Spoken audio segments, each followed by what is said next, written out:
symptom of when we come to this second stage of chant? Not offensive, The clearing stage of chanting. Yeah, so there's the offensive stage of chanting, clearing stage of chanting, pure state of chanting. Well, first of all, offensive chanting is then when we don't care about Krishna, but somehow or other we're chanting. So we're consciously committing all kinds of offenses. That's offensive chanting. You do anything, but somehow or other the holy name came in your life. Pure chanting is, of course, when you chant with love and when you chant with great devotion towards Krishna. Clearing chanting is like this. There's these 10 offenses against the holy name. You all know them. So, number 1, blaspheming devotees. The thing is, these offenses, they don't just happen sometimes accidentally. That normally we are free from offenses and then sometimes suddenly, oops. Like my mother told me, there were 2 princesses and one princess, when she opened her mouth, only roses would come out. The other princess, when she opened her mouth, frogs would jump out. So in our case, it's sort of sometimes roses, sometimes frogs, what to do. Sometimes it happens, a frog jumps out of your mouth. So this is the first offense, blaspheming devotees. So what to do? These offenses are like part of our second nature. We have been like that for a long time. Everybody finds fault with everybody. You go around the room and this guy, that one, okay, this one is like, he likes gray, he's too gray. That one, too much color. This one, too tall. That one has a beard. This one has a funny hat. That one has a hole in the knee. That one has green hair. That's easy. This one has glasses. That one has a ring in the nose, and this one has a big watch. So now I found something to criticize everybody. It's easy, it just comes very natural, and we do it, automatically. This one's strange, so it's hard to give it up. So the clearing stage is with chanting. We want to overcome these offenses, but actually we can't, because it's our second nature. So it takes time, We don't want material things so much, but it's also hard to give it up. We feel that's the issue. So this is the clearing stage where we still struggle with these things, but we want something higher, so we're chanting Hare Krishna, and then that will gradually lift us above. And one day, like there was one lady today, she came to me and she said, I'm smoking. I have one problem, I'm smoking. But she's living too, she's smoking. So what to do now? So I said and she was really not happy about it, but she couldn't stop it. So I said, okay, for now, focus on what you can do. And when you focus on what you can do, and you do things for Krishna, that will give you the strength.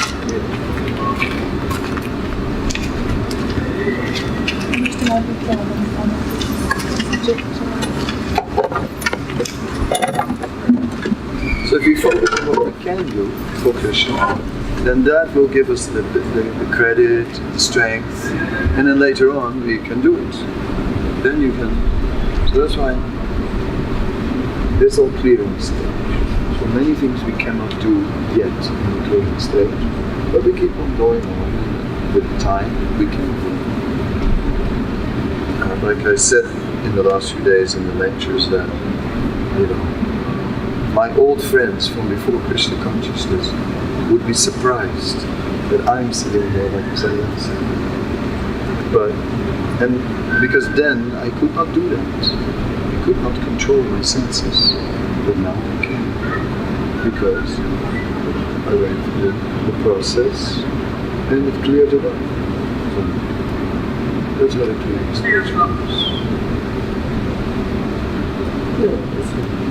So with time, we'll be able to do all kinds of things that we cannot do now. And that's inspiring to me, at least. Hope to you also. That gives me inspiration. Okay, there's hope, you know. Maybe I can't do these things now, but in the future I will be able to. That's it. Next. No problem. We'll just go. When is the perfect time to take initiation? I don't know if there's a perfect time to take initiation. Probably. Yeah. I think it's like jumping in the pool, you know. Put your toe, I don't know, it's small, it's too hard, going in there. And say, yeah, come on, jump. That's at one point you have to jump. Before you take initiation, you must be able to, at least for some time, follow the things you're going to promise. If you've been able to follow that for some time, that's a good beginning. Another thing is, there needs to be a relationship with the spiritual master. Some sense of friendship, some sense of faith, some trust. Otherwise, it's going to be difficult, because we're going to need that friendship somewhere on the way. Because we may take initiation, but it may get difficult somewhere along the way. Then if there's a friendship relationship, it will save us. Like Giriraj Maharaj, he's explaining how he was in Bombay fighting that court case over the temple, and then Mr. Nair, who was fighting, he one day sent a prostitute, and Giriraj was in a car, and suddenly this lady comes, sitting right against him in the back of the car, and it was too much for him. And he said, in his mind, he was thinking, I'm going to fall down. This is it. I'm going to fall down. And then he was thinking, no, but Prabhupada will be so disappointed when he hears about it. No, I will not fall down. So that relationship with Prabhupada, that saved him. So I think before initiation, besides you following everything, so there has to be some relationship with the spiritual master. Because it's going to get difficult later on, sometimes. That's natural. It can't always be easy. No problem. Even after initiation, even after marriage, what do you do if after marriage you get attracted to another woman? I'm saying not that that's... We are human. It's not necessarily betrayal. It happens. That, that's part of life. Then you have to have the strength to cut. So, I'm not doing this. So then you have a hard time. It will be a difficult moment in your life. So if you have a spiritual master who you trust and who's your supporter, then you can open your heart and say, look, this is what's going on. And then by his support, you can do it. You can come.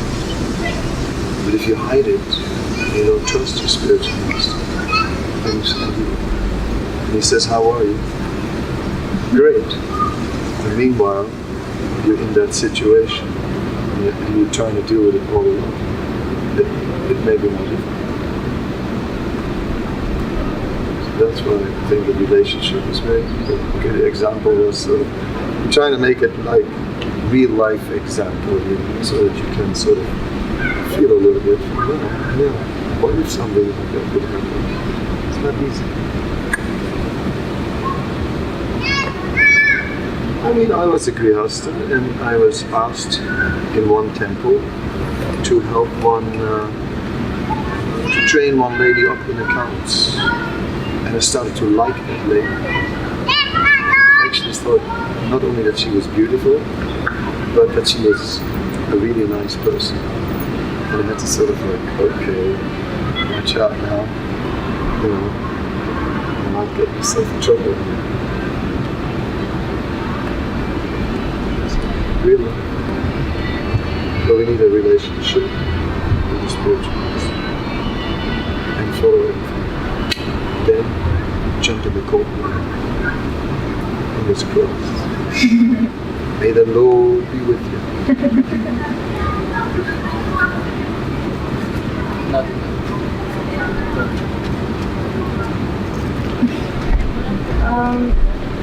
Sometimes it's so hard to chant 16 rounds and be attentive, throughout every single round. Because the first few you start, you're fired up. You're like, okay, I'm gonna chant. It's gonna be attentive. It's gonna be great. And then by the 4th, 5th, 6th, they're like, look, it's a bird. Look, it's a butterfly. And then by the 7th, 8th, 9th, 10th, it's gone. Time for the midway break. Yeah. Hungry. Everything on the phone, just check notifications, things like that. So how can you stay attentive through all your rounds? Yeah. Have you been to Mayapur? I live in Mayapur. There you go. When you go to the Ganga, in Mayapur, just on the shore, and you go into the water, the current is not so strong. And where we're bathing, you have to actually walk a bit, swim a bit. Now, if you go deep into the Ganga, you don't have to do that at all. Then the Ganga just grabs you, and will take you to the bridge, right? So spiritual life is the same. In the beginning, we have to push ourselves, and then it's difficult. So then we try to push our mind towards Krishna, right? Try to be attentive, pushing. But when we go deeper, then the current will just grab us. Then we are drawn to Krishna. So we have to allow ourselves to be drawn to Krishna by, like today, I gave a class. I don't know if you were there. Maybe you were. Sorry. But anyway, I'll forgive you. But it was a nice class. I'm sorry to say, it's not because I gave it, but because it was simply about Krishna. Right? It was those who were there. It was nothing, just stories about Krishna, basically. Okay, I added a little special effects. But so the class was a guaranteed success because it was about Krishna, so it was attractive. So it's like that, I always say, hearing is the oil of the lamp of chanting. By hearing about Krishna, Krishna becomes a little more alive. Once upon a time, I was not a Swami, and I was playing guitar, and I was doing that, and then I met this musician who was doing a jam session, a piano player, and we were with a group of people, we were playing, and then he says, let's do some ragas. So I've been in India, and I do a few ragas. So we did a few ragas, me and guitar, Then he says, let's do a mantra. I say, yeah, let's do a mantra. Ragas mantra, all spiritual sound from India. And then he started chanting Hare Krishna mantra. So I was also chanting. And I did not have any image at the time. It was just, this is a mantra, it's spiritual sound. That's all it was.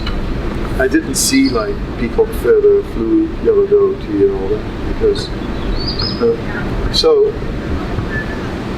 you will, when I say Krishna, automatically you see peacock feather, lotus eyes, because you heard about Krishna. You heard about yellow dove, peacock feather and flew, mother of pearl nails. It's pretty cool. I don't have a mother of pearl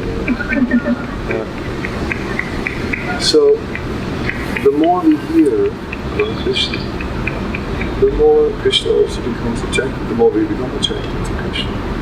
Mother of pearl nails actually sound pretty fun.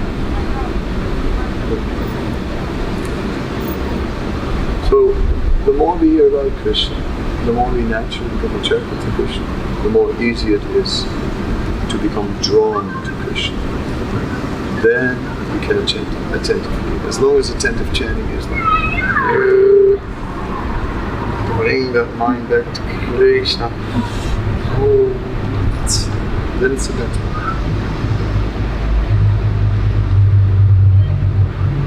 Then when we serve Krishna, then we get mercy. Then when we get mercy, then the chanting becomes also more special. So it's a combination, hearing about Krishna, serving Krishna, and chanting. So whatever we do, bring it back to you chanting. And then we'll be drawn to Krishna, currently grab.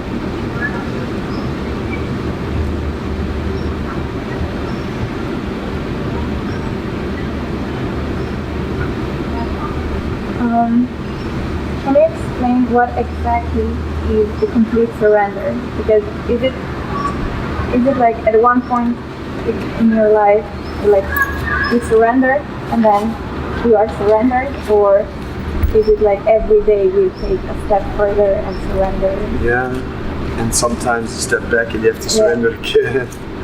Right? Sometimes you're really chanting really nice, and then the next day you're not so in the mood. You seem to be less advanced than the day before. There's my project.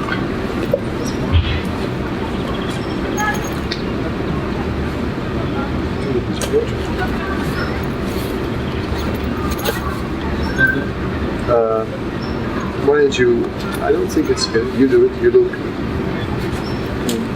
Otherwise, the watcher is still over there somewhere. Just check the bag. See if it's in there, so I can carry on with the question. Don't make it all empty. It's gonna mess up my bag.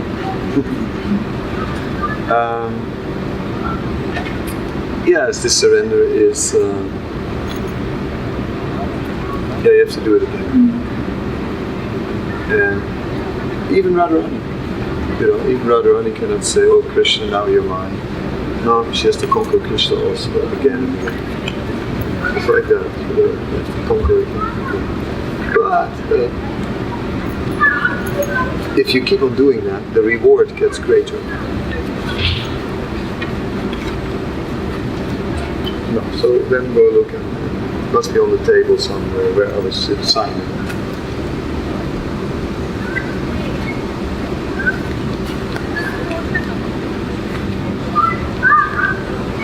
Yeah, well, surrender. Prabhupada gave this lecture about surrender, and he was really stressing that you should surrender 100%, 100% surrender. So at the end of the lecture, everyone was getting a little bit like, we're never going to make it. So Prabhupada saw that mood, and he was sitting on a Vyasa-san, a little bit like in Mayapur with some steps. So then he just, at the end of the lecture, he stood up, went one step down, and said, anyway, 90% will do. Took another step down, 80%, another step down, 70%. Some people say even 60, I'm not sure if he said 60. But it means we try, and even if it's not perfect, still, Krishna's mercy. Let's try to surrender. It's hard to surrender. Okay, we went to this exit thing, it was okay, it was nice, but then it gets like 2 o'clock, okay, 2 o'clock, so then rounds, if you go to bed at 2 o'clock, then rounds get tough. So this morning it was a little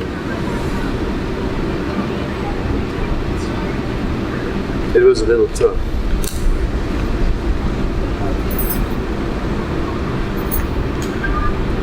But so some days we're full of energy, you feel great, you get out of bed, you jump out of bed, you love the world, right? And you're just ready. And you chant 16 rounds, you fly through them. Another day is like one of those days, you go, oh, I'm sick, I feel out of it. Oh, I don't want to see the world today. Then you also have to chant. So some days it's going to be just faithful chanting. Some days it's going to be inspired chanting. Because we're under the moons. We're going up and down. So that's how it is with the surrender. Some days it's easy, some days it's tough. I have a question. If you could maybe tell about how was it when you was young? Because like most of the young, when you were like us, because most of the young people, they are not interested in any kind of spiritual topics. Even those who are born in Hare Krishna families, a lot of them are, you never see them now. And so what made you like ask yourself about higher purpose in life? When I was young, I was born in 1953, so I'm from Holland, right? So in Holland, the Germans, they were there and for 5 years, so the war was bad, and so they destroyed many things. And in 1945 was a very heavy winter, and there was no food, and there was not a dog or a cat left in Holland, They ate them all. It's come to that, And then Holland has many tulips, right? So my parents were eating tulip bulbs, they're digging out the flowers and bulbs of the garden, and they're eating them, So, so my parents, they told me 100 times, finish your plate, we used to eat tulip bulbs in the war, right? All these war stories, And so the war. And yes,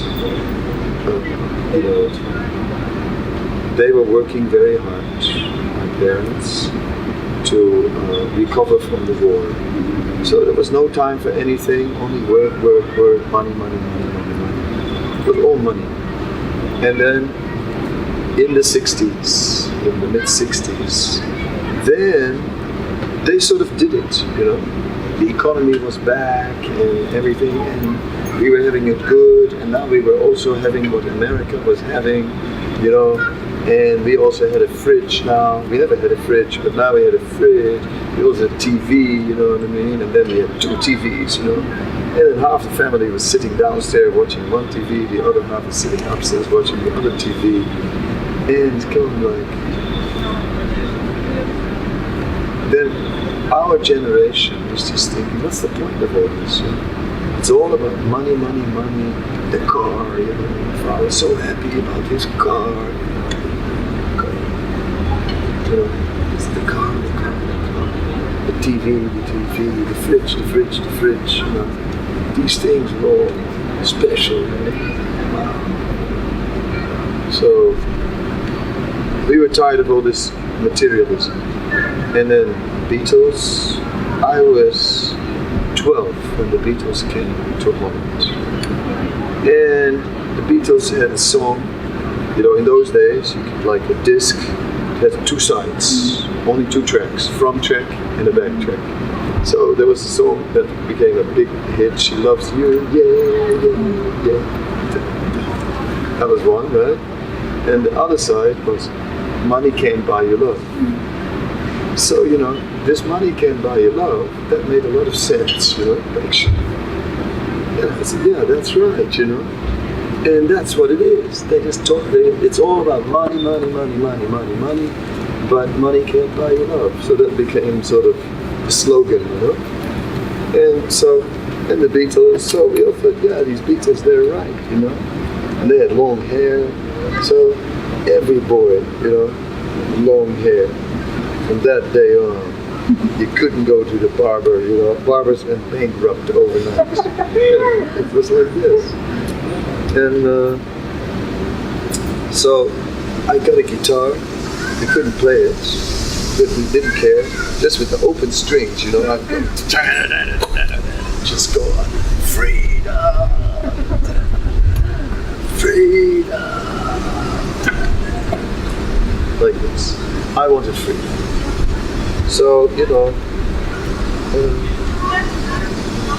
when I was, of course my parents were worried about, you know, this boy that was out of control, and I was out of control. In my town, there was one place called the Electric Center, and that's where all the hippies would hang out, you know, so I would go check it out. And upstairs, they had a tea house in there, and it had screen doors, and they were all smoking hashish and these things. And inside they had birds, tropical birds that would fly free. It was pretty crazy. Anyway, that was the Electric Center. I would go there and look at the birds and smoke these things. So by the time I was 15, I was getting a little out of control. So when I was 16, my parents let me go on holidays, and I went to Split. And I was in Split, on the coast. There in the old palace, there's this tunnel, you know Split, but I know Split. There's a big tunnel going to the old church, and all the hippies were in the tunnel, smoking in the tunnel, all kinds of things, and they were keeping the drugs in their socks. So I was hanging out there, and then I met young people that had been in India, and they were different. They had some deeper knowledge, something, you know, like something. So then I was 17. Then I said, okay, I want to go with them. So I told my parents. They said, you're crazy. I said, anyway, I'm going. I sold everything, my skates, my bicycle, whatever I had, I sold it. And I went to Beograd. I came through Yugoslavia, came to Beograd, and I had met this girl in the summer whose name was Zorica. And I went to visit Zorica, and then I came to the house, and then the last bus had gone. It was communist time, and there was no way to get out, so I had to stay there for the night. So then the father said, okay, you can sleep here, no problem. And it was bedtime, and then the father said, so, I'll show you where you can sleep. And what he did was, there was the big double bed where the parents were sleeping, and the father moved over to the middle, and I slept the night next to the father. That was my Serbian experience. Instead of being with Zorica, I was with Zorica's father. My God. Anyway, more adventures. So then via Greece, and then Istanbul. And so like this, it's because of that materialism that was there after the war that we had some interest in spiritual things. And we went to India, we got something from there. But that's what it was. It was a reaction to the materialism of my parents. You grow up because you have all these parents that tell you, you know, from the day, you know, Hare Krishna, say Hare Krishna, you know, bow down, don't want to bow down, you know, all these things. And then, by the time you finally, the same age I was when I went to India, you're sort of like, well, can't we just have some fun? Instead of like always Hare Krishna. Right? I mean, and it's true, We had that a little later, you join the Hare Krishnas and you stand there with books on the marketplace, big marketplace, everyone's sitting on the terraces drinking, and you're supposed to feel compassion, You're supposed to feel sorry for these people, but actually feeling sorry for yourself that you're not sitting with them. So the artist, be a devotee, have some fun also, but see also that sinful fun is also, and whatever that is, it's sinful fun is going to bring you a lot of trouble. It was the 60s, everyone took LSD. Everyone. I was in Croatia, and I took it. Yeah, I took it. And at night. And it was like in Split, and I'm out on this camping in a place called Ecstatic, and I went into the sea, and I started swimming, and I must have swum, I don't know how far out I went, but I went really far into the ocean, and it's night. And suddenly I'm thinking, I'm mad, I'm swimming on this drone in the ocean. I'm crazy in the middle of the night. Okay, I tried not to panic, and I went back. Then I'm walking in a field, and I'm thinking, what if there's snakes? I saw 1,000 snakes. LSD. And stuff, whatever you want to see, you can see. So, this was crazy.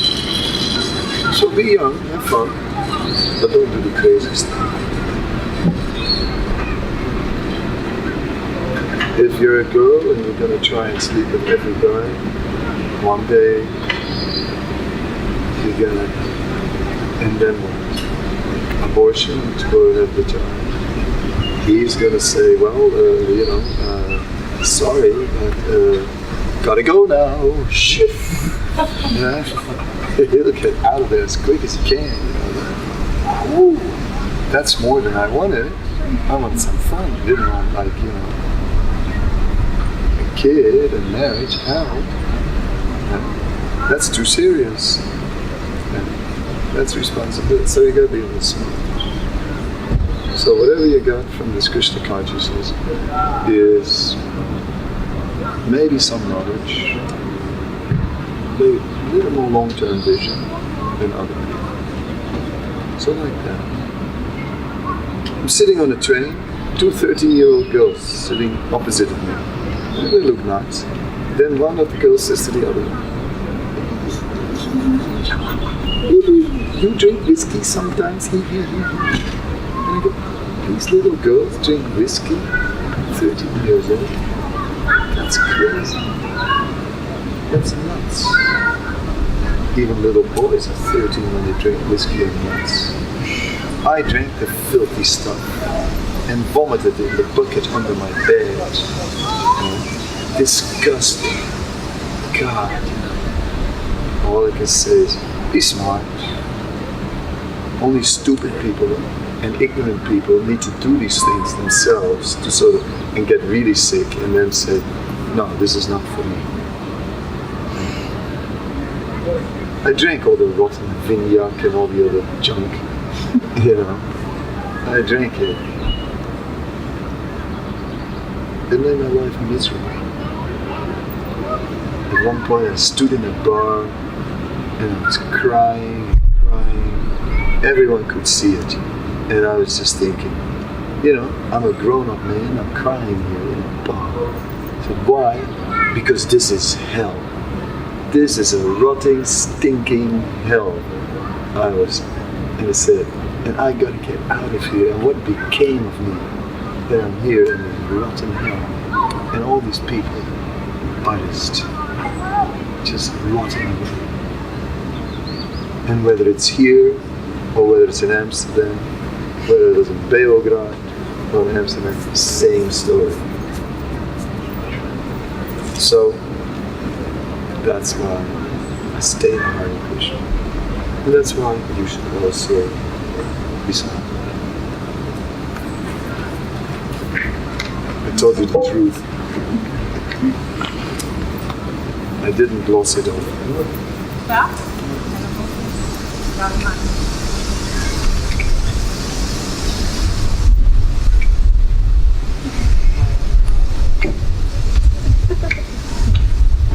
Any question, doesn't matter.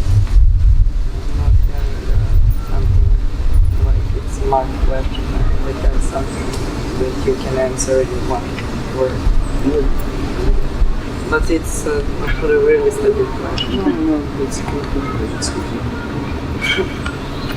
Okay, I was sitting in the bus and I wanted to chant because the only thing you can do in situation, like that. I don't know, it is a really long road, so we weren't stopping in like next 1.5 hours, so I didn't have water, so I couldn't clean up my mouth to start chanting, so I didn't know what to do. Is it offense to chant with? No, it's a high standard if you clean your mouth before. You can always chant. You can always chant in any condition. It's nice and respectful if you want to clean your mouth first. But, even in the middle of the night, you can open your eyes.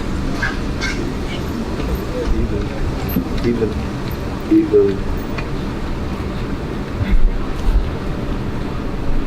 always chant.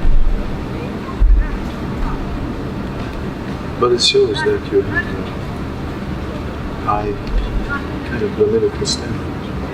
In your mind, at least. I'm impressed. I mean, personally, I don't worry about such things. I just know what to do.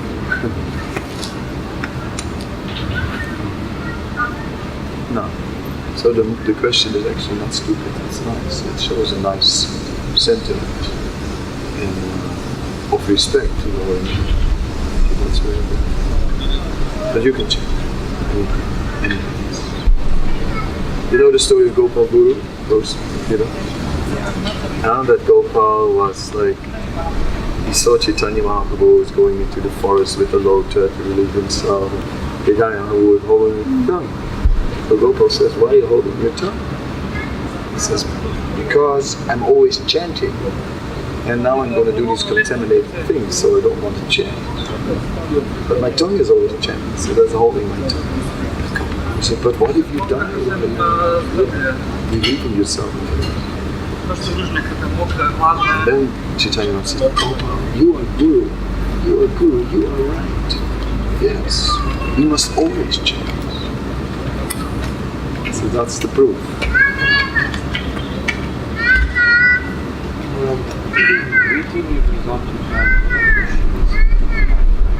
Teenagers have issues with the mind. Yes. But, and old people have issues with the body.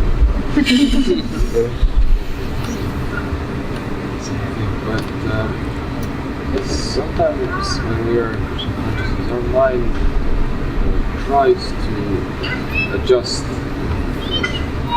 with philosophy. It tries to somehow just rationalize. Yes. Rationalize, justify. How to stop? Or at least I guess you have to at least draw a line, of some things you're going to follow. You got to say, like, look, some things are too far. Like I was talking about alcohol or something like that. So that's crazy. I'm not going to do it. Finished. Draw a line there. So you have to draw a line somewhere. Otherwise, if you rationalize, justify, you become watered down. Like there's a play, And in this play, there's this woman, and she's ironing cloths. And she's talking, and the husband sits in front of the TV.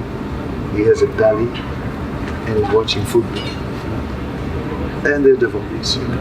And she's going, and I thought that he was going to deliver me. I thought he was going to take me back to Godhead. Was I an illusion, you know? And she's ironing like this. He goes, shut up, you know, shut up, you know, I can't watch the football, you know, shut up. And like this, huh?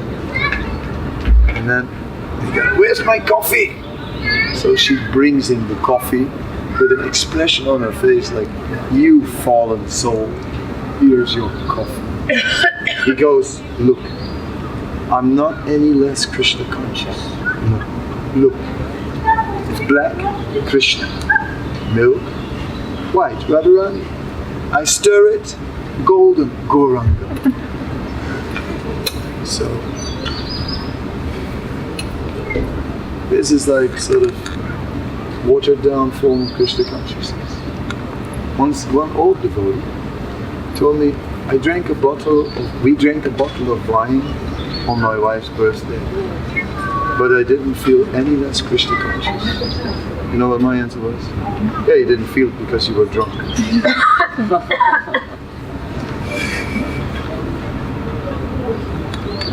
You know, you are the architect of your own life. You're not fooling anybody, you're only fooling yourself. You know, you can't fool me. You can't, everyone can. If you're cheating yourself or sort of saying, yeah, it's okay, you know, Rama didn't really, he said 4 regulative principles, but he knew that 3 would be what would happen.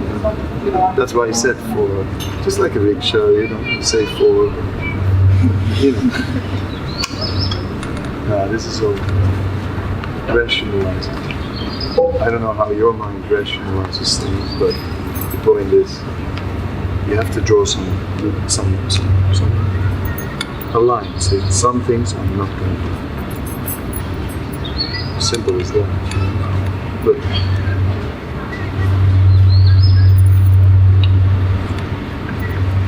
I'm really not gonna take drugs, this, that. But you know, if I'm somewhere on a party and everybody's doing it, well, then what can I do?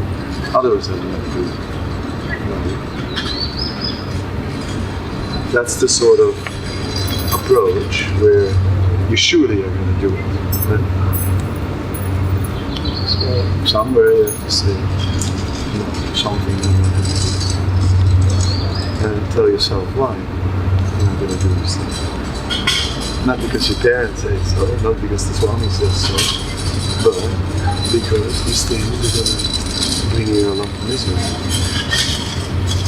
And not even now, but they bring you reactions also. The misery may go on for many lifetimes. So, some limits you have to set for yourself. It's the only way to do it.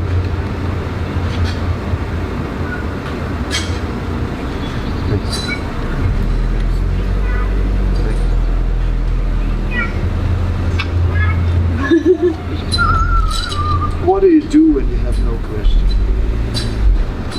Not necessarily, like I'll ask your question. What do you do when you have no question?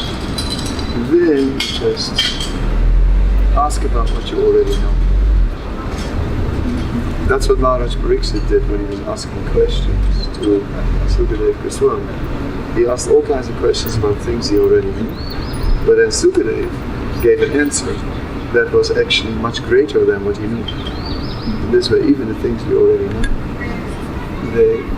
we ask questions about them. That will help. Next, Madam Green.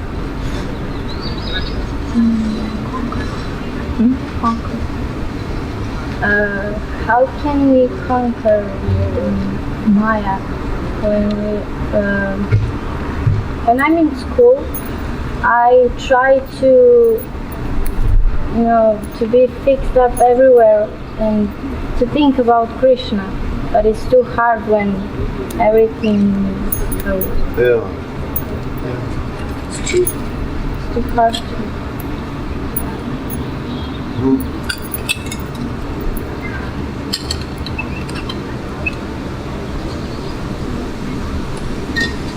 Yeah, it's tough. You're a teenager, and the world forces you to go to school. You know? And what can you do about that? Right? You have no choice. You basically have to go. You know? Parents, government, everybody wants you to go to school. And you sit there sometimes thinking, I don't really want to be here. Do I really have to learn all these things? And I learned so much rubbish, you know. I had to learn the map of Russia and memorize the whole thing, you know.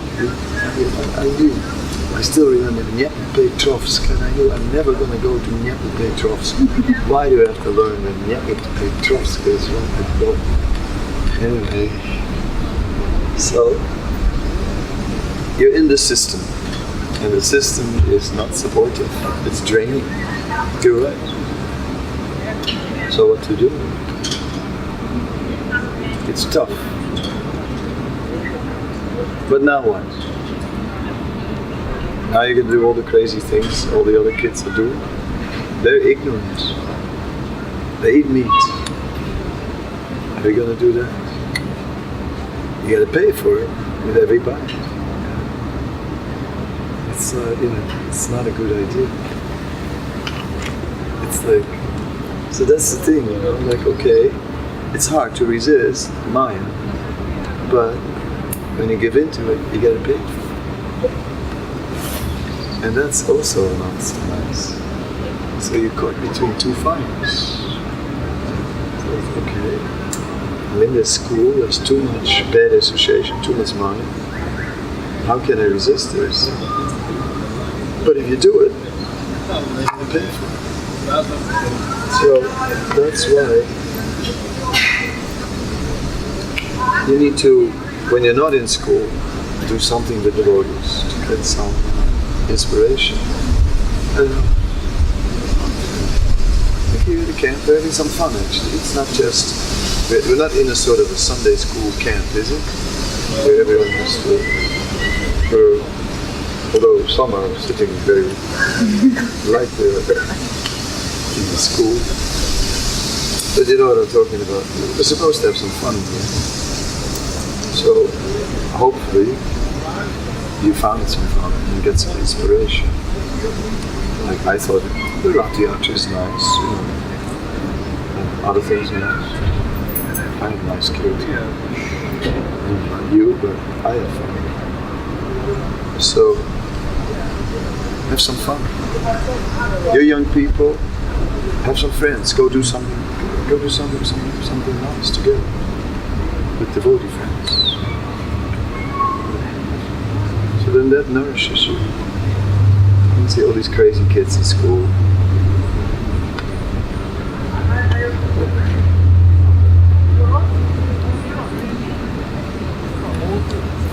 But I can't make it easy for you because you're forced to go to school. Good luck. May the Shri continue.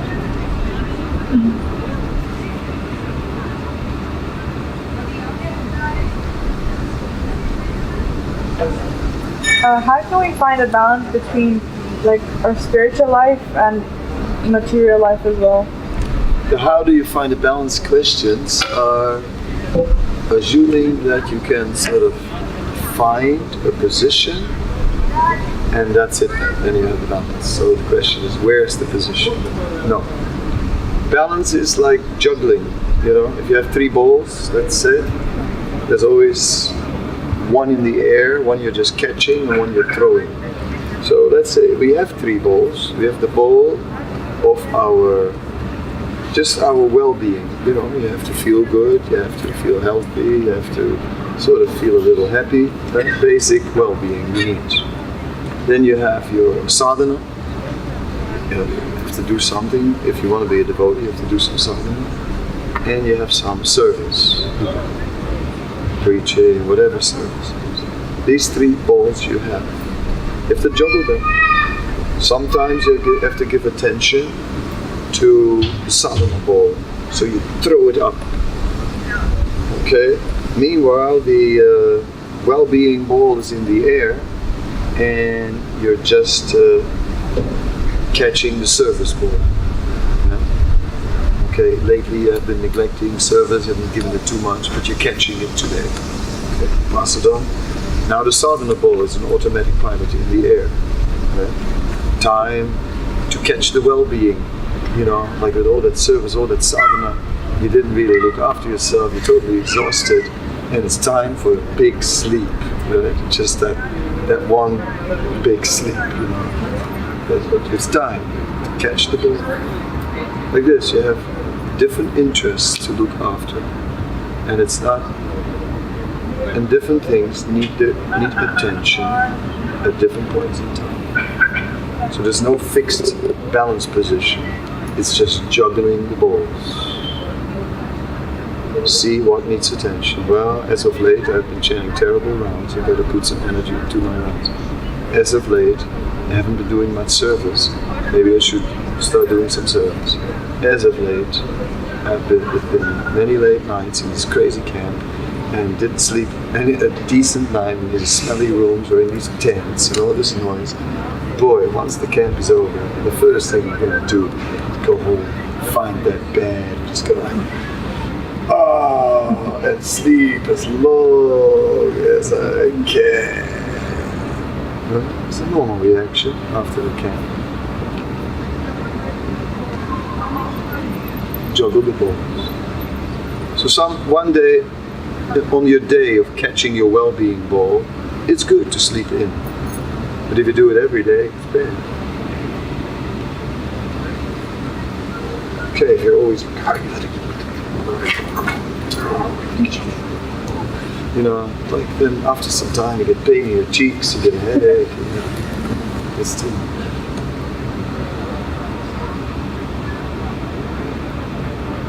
Juggle the balls.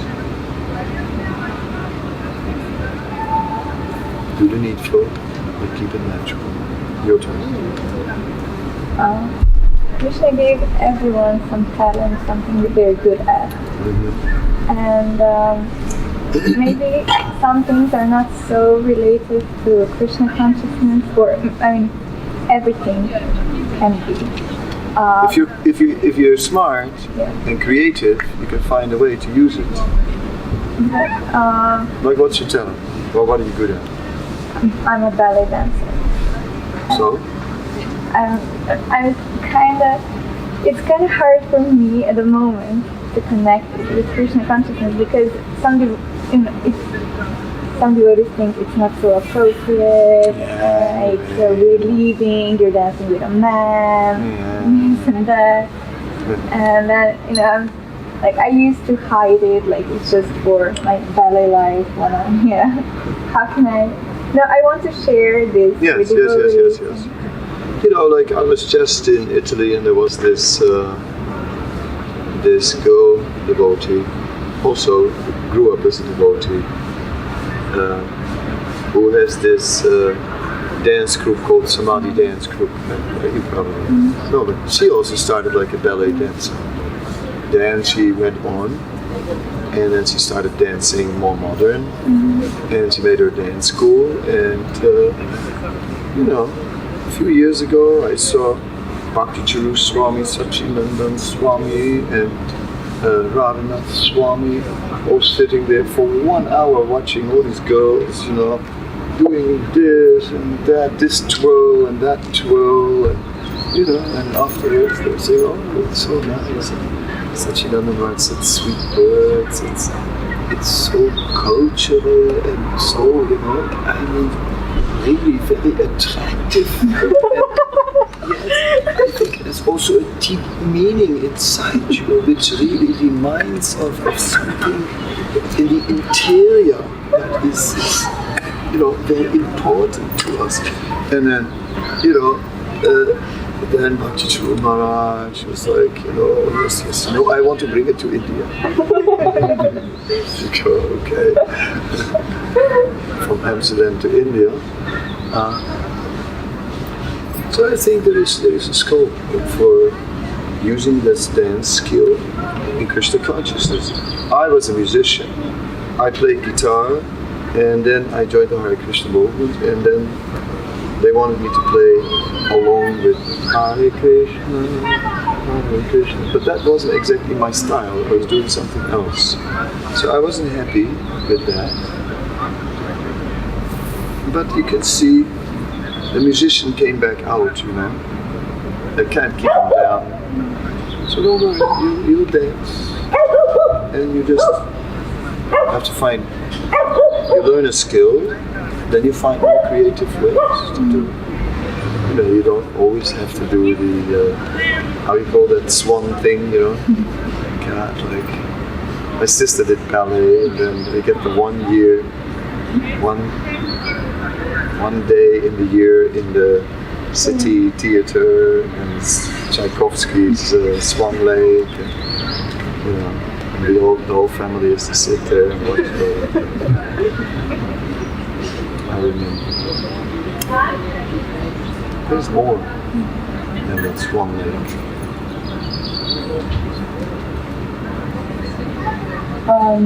What do you think about this hot topic in ISKCON right now about dairy products and chocolate? Because I heard even some swamis eat chocolate today. I know even which ones. Personally, let's start with dairy, you know, like vegan. I think Prabhupada wanted us to take milk. I'm very, very sure about it. Prabhupada was not just about ahimsa milk, it's all over his books. Prabhupada is speaking about milk. Prabhupada told devotees in America, and they said the milk is contaminated, there is vitamin D added to it. Prabhupada said drink milk. But I think we should take milk. A vegan diet is an experiment. You know, I was in America, New York just now, and went to this big bookstore. I like bookstores, checking out books. There was a book, The 10,000 Year History of Milk. Yeah? And it was a pro-milk book, you know, and pointing out that human civilization has 10,000 year history with milk. And no milk, not much history. And they say you can get everything from plants. Well, let's see. Yeah? Better safe than sorry. Milk works. I'm from Holland, you know. Milk is the way to go. It's our culture. We stand for milk. We stand for cows. That cows should be protected, yes, but we cannot overnight take on all the cows of the world. Only ahimsa milk. I saw Shiv Ramaraj's video. He makes beautiful videos. I saw the ahimsa milk one. I said, yeah, that's great, Maharaj. You have a farm in Hungary, right? With lots of ahimsa cows. I don't. You were the GBC of England. You got a lot of money from them. And you got a lot of help from Puri Maharaj from Scotland to buy your farm in Hungary. Now you have a beautiful place full of ahimsa cows. I don't have that kind of money. I don't have no ahimsa cows. Still I need milk. They may call it blood milk, but I think Srila Prabhupada was aware that the milk came from these sources and that he wanted us to offer to Krishna. And if we do offer to Krishna, those cows, even although they suffer, get eternal benefits. That's so I don't think Hare Krishna should become vegan. I do think we should do a bit more to protect cows. That I do think. So I think it's high time. You see, my generation of devotees, they were afraid of taking cows. You think you take a cow, you have to look after it for 20 years, and the cow's going to have the calves, and then before you know it, you have a big herd. You know? I was in charge in Vrindavan, we had 350 cows, you know? And then, sometimes the head of the goshala would come into my office and I go, oh no, close the curtains. Oh no, he's gonna hit me for money. I was like, because they eat a lot. It costs a lot. It's not so easy to just protect cows, but let us try to protect more cows. Meanwhile, take milk. Next thing, chocolate. Well, you know. There was a conversation with Hayagriva about chocolate with Prabhupada, and they asked, so Prabhupada asked, what's in it? They said cocoa, you know. Prabhupada said cocaine. Oh no, then we can take it. So that's the famous conversation. So now what was it? Did Prabhupada not know exactly? Did he not understand properly, or did he understand it? So that's where, from that conversation, it was finished. No more chocolate in ISKCON. And then devotees thought, no, but white chocolate is okay. And lots of devotees would eat white chocolate in the no chocolate days. But we read the same amount of cocoa and white chocolate also. So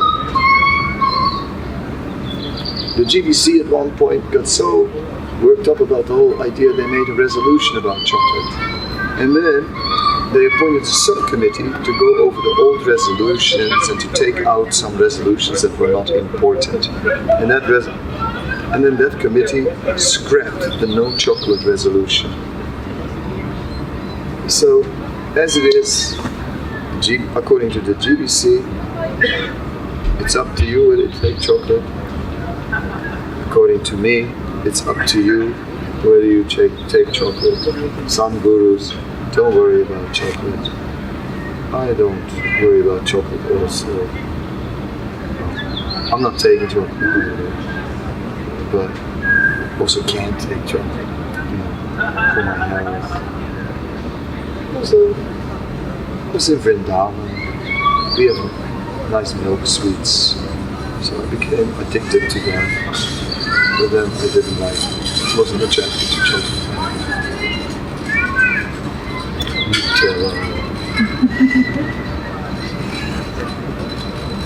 Look, he's in ecstasy. No, you don't like Nutella? No, I didn't eat. I haven't eaten like 7 years. Huh? But I did like actually white chocolate, but now that you said that, I think I'll stop.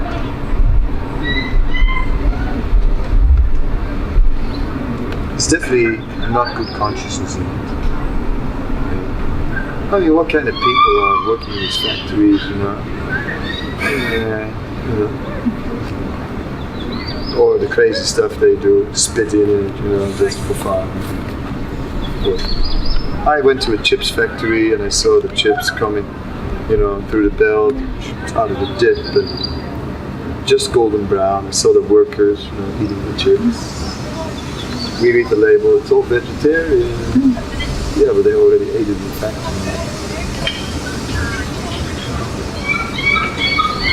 It's not so nice. Perfume is very much nice. Really good Sunday. Huh? From the Bhaktivedanta man. Never. Ooh. You have never had milk sweets from the Bhaktivedanta man? Okay, so take note of this. Okay, somehow or other, get milk sweets from the Bhaktivedanta man. Okay, you got it? Register this point. It's maybe the most important point during the whole discussion.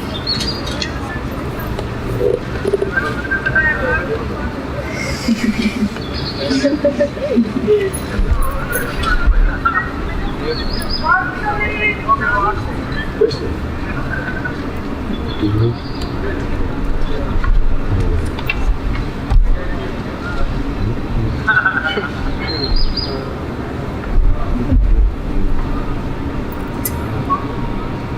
This question is What?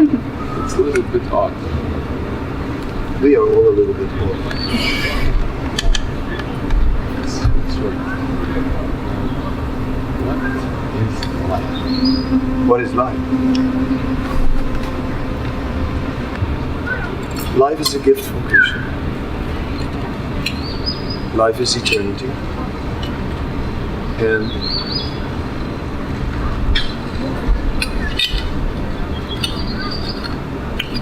it's meant for happiness. When you're not happy, you feel like you're dying or that you're dead. So life is meant for happiness. And yeah, you can try and find that in other things. But without Krishna, it won't be enough.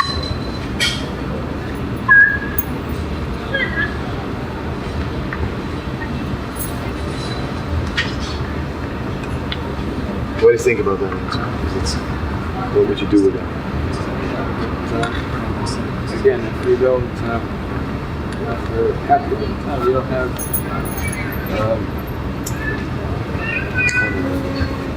If you're happy all the time, you don't appreciate it anymore.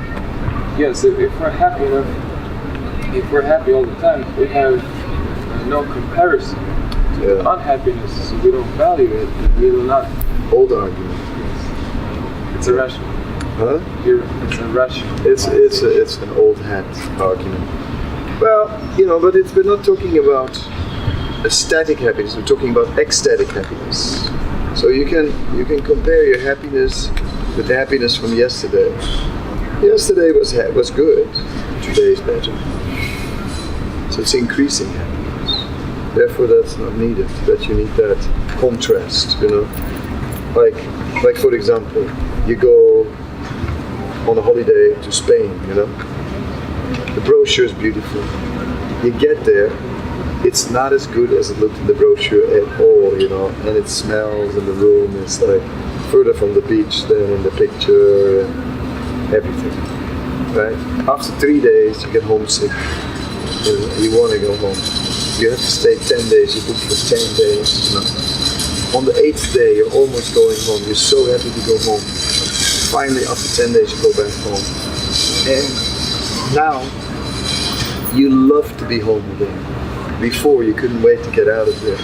So actually, the holiday is not for having a good time, but it's basically to give you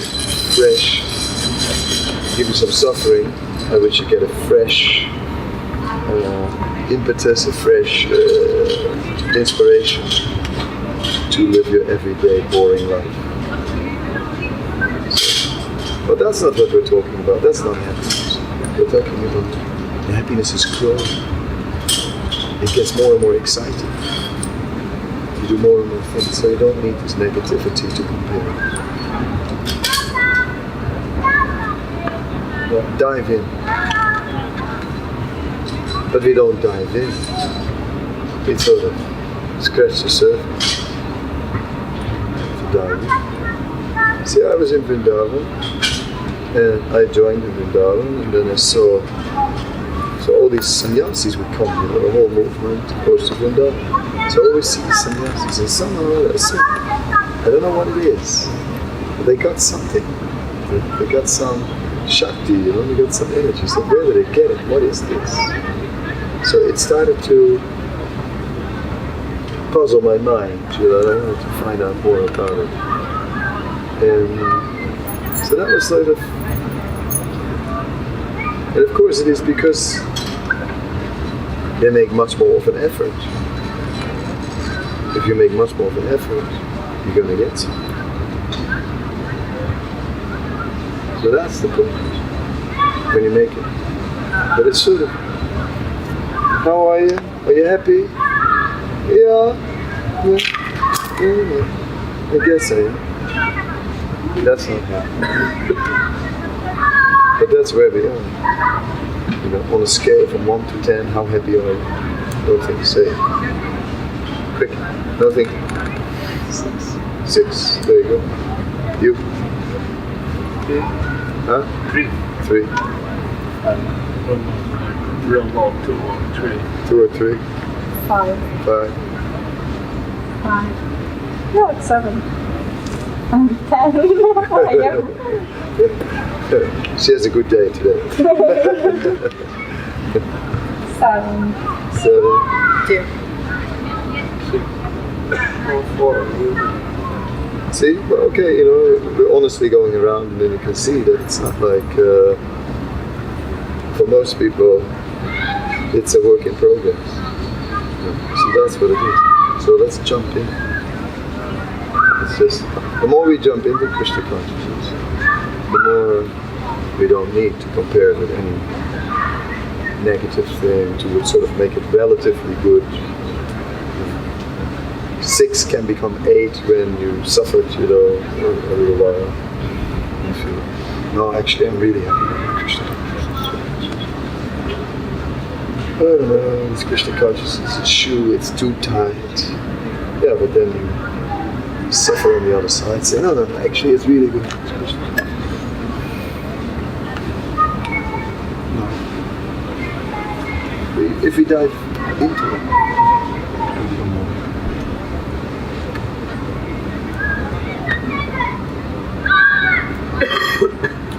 I'm also still working on not daily rolling on the ground in ecstasy. Tears are not shooting in all directions. So I also want some more. I'm going to try the. And so far that's fun. Cutting. You're young. That's okay. So when you're young, you said earlier on that it's the mind, it's difficult when you're young. And why is it so? I'll tell you why. Because you have to make many choices. When you're young, you have to make choices that are going to determine things for a long time. Now you choose, will you study, will you not study? What will you study? It's going to determine your future for quite some time. So it's a lot of mental pressure like that. You've got to make all these choices. And if you make the wrong choice, what if you make the wrong choice? Anxiety. Just go. What if you make the wrong choice? You're going to marry somebody and it's like a mistake. You suffer for years. What to do? Stress, decisions to do. See, when you're old, it's easy. You've taken all the decisions already, so there's nothing to worry about. It is what it is. So therefore, the mind becomes peaceful. It's the body that's the problem. My liver, my back, my this, my everything. The body is the mind. Mind's fine. Peaceful. Yeah, body is great. Mind, terrible. Isn't it ironic? You're young, you get all the power, but your mind is always unstable. You're older, your mind is peaceful. But when you chew something, you hope that your tooth doesn't get stuck in it, but you don't swallow your tooth. It happened to me once. Speak from experience, yeah? Took a bite, something sticky. The next moment I swallowed my tooth. Why did I just do it? It's fun. Anyway, so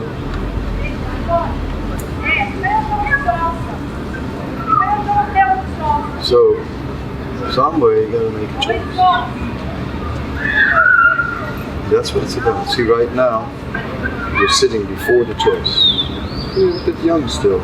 Teenager means a bit before the choices, sort of looking at the choices. You're not really making up your mind, checking things out a bit, but not making a real choice. And why would you?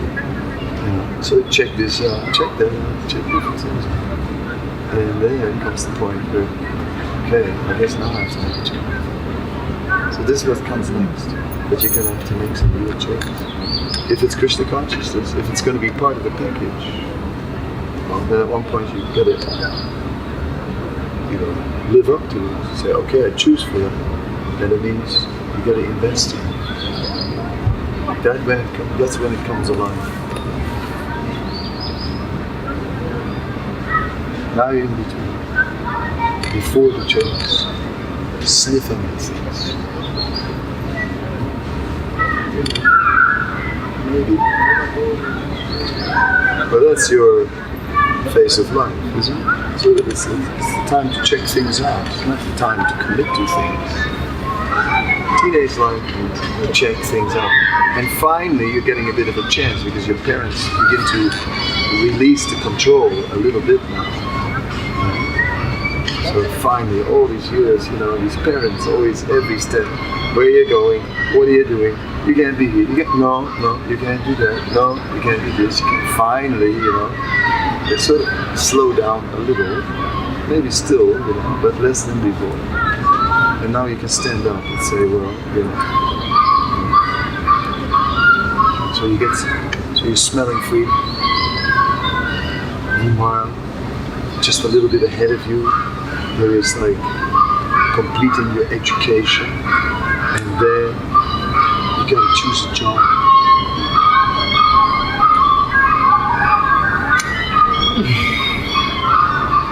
Scary. Sign your life away. Buy a house or not buy a house? We really need a house, darling. This house. Bank, loan. Oh my God. Yes, sir. We have very good terms for the loan. Yes, you come, you just sign here. Oh my God. It just take little blood. So many years with your blood, you have to pay for that loan. Are you ready? Life gets serious, young man. I don't want it to get serious. Oh my God, where is it going? Intelligent people can see. So this is the position. They're eating you alive. You have to go. You have to go. I don't know. I mean, I'm ready to go myself. And those lessons. Yeah. Thank you. I'm kind of getting hungry. So.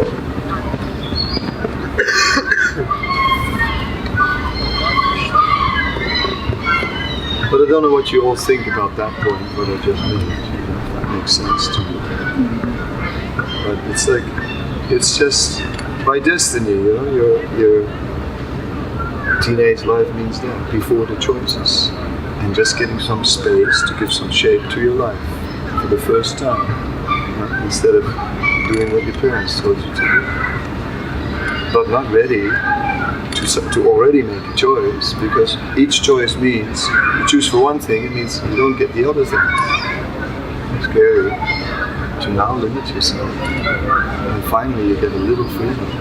You smell freedom and you're already supposed to limit yourself. Come on. So the same thing applies to Krishna consciousness. Like, I mean, you're not going to ask me to get really serious about Krishna consciousness now. I'm just smelling some freedom.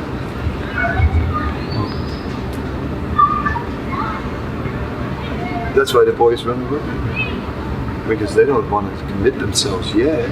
Just get some freedom. And girls, they know what they want, because they want 9 out of 10 want kids. And when they want kids, there's a cartoon. And there's like a boy meets a girl, and there are he's giving her flowers. And there's the thought bubbles, and they cross. They're like, there's a little overlap. And in the overlap, there is sex. Then in her bubble, there is children, family, house, grandchildren, the whole thing. And his bubble is empty. There's nothing else. It's only like, he doesn't think about anything. Because at this point, he doesn't want to commit to all these things. He wants some fun.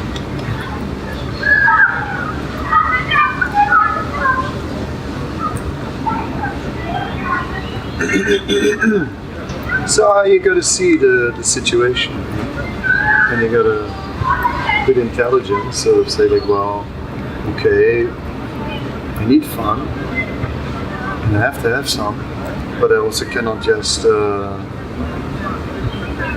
just be blind to what comes tomorrow. That's also stupid. That's what you see. You see some young kids, they just go crazy. They go into the intoxication, into everything. They don't study, they do nothing, and then they ruin their life. And then they join the Hare Krishna, and then we have to look after them. And I spent hours answering mails to so-called phone calls to the problem cases. We ruined their life.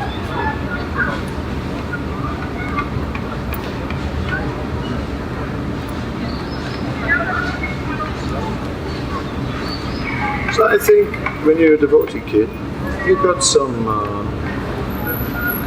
good, and now you have to make it human.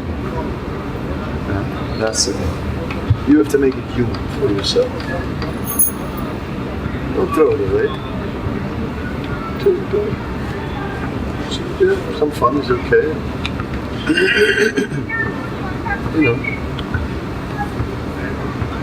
Eat some chocolate. I'm not going to lose any sleep over it. Eat some chocolate. Watch the football. Go play a game of football. Go have some dinner. Play all the stupid stuff.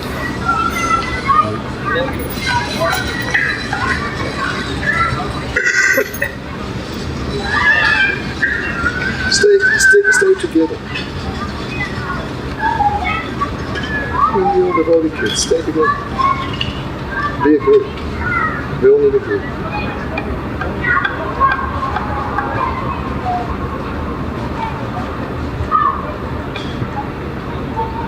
Do something together. Do a Serbian bus tour. Get in the bus. I don't know. Drive in a circle. Have some fun. If you invite me, I might even come. Wow. Yeah.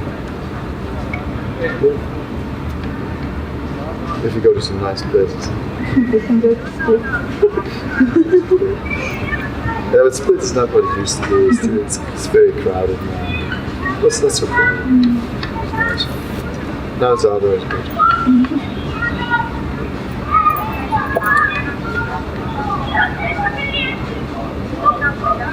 Yeah, there is nice place. I used to take a boat from Rijeka to Split, then boat to Dubrovnik, then another boat to Igumenica, which is in Greece. Yes. Then take a bus to Athens. It's cheap. Cheap and best. Then I would go to Greece and sleep on the beach and buy some bread. Steal some tomatoes from orchards and grapes.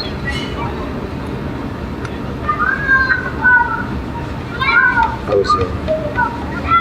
Wanted some food.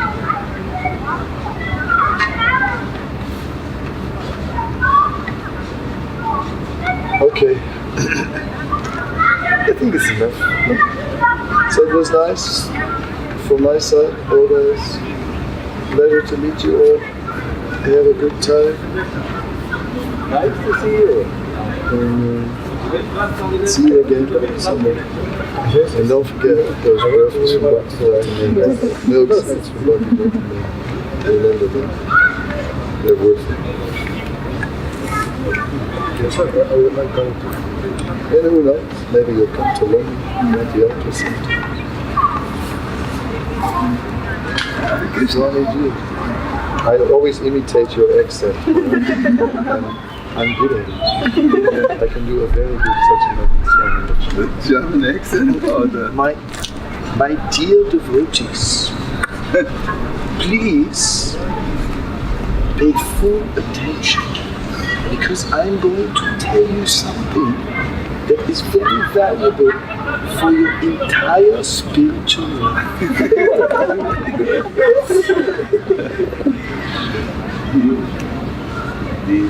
The older brother knows what the younger brother does. That's Maharaj knows what I'm doing. Yes.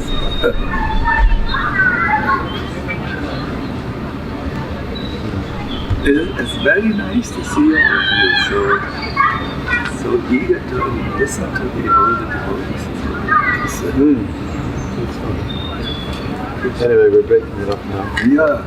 Enough is enough. I'm getting hungry. It's finished. So nice meeting you. See you. Thank you so much. Then, I told them if they organize something nice, maybe I'll come. one thing is very nice for her, I feel. If you as young people travel to events where devotees who inspire you are participating, it really lifts the spirit. When I came here at the beginning of the summer camp, it was so, what do you say, so diverted, but now the atmosphere is really good. Hare Krishna. Here you have some of those girls. I think you No, we are done. We are really done. I told them already that I'm a man who believes in regular lunch. You know, I'm okay. I'm be nice, but if I don't get my prasadam, I'm one of those kind of animals that get really agitated. He will not give you. You're 45 minutes behind the time. That's what I mean. It's time. You know. So maybe you check with the kitchen what's going on. You don't hungry? You don't eat? We are. Huh? You're fasting. It's a yogi. Must be. Yeah, fasting. I don't like fasting. Just, I do it when I have to. But I love fasting. Or raw food people. That must be. Prabhupada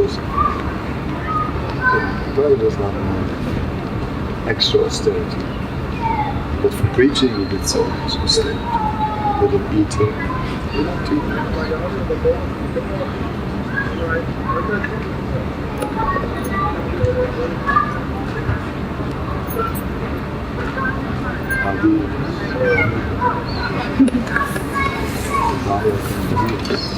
Go with God. Dramatic departure. Okay.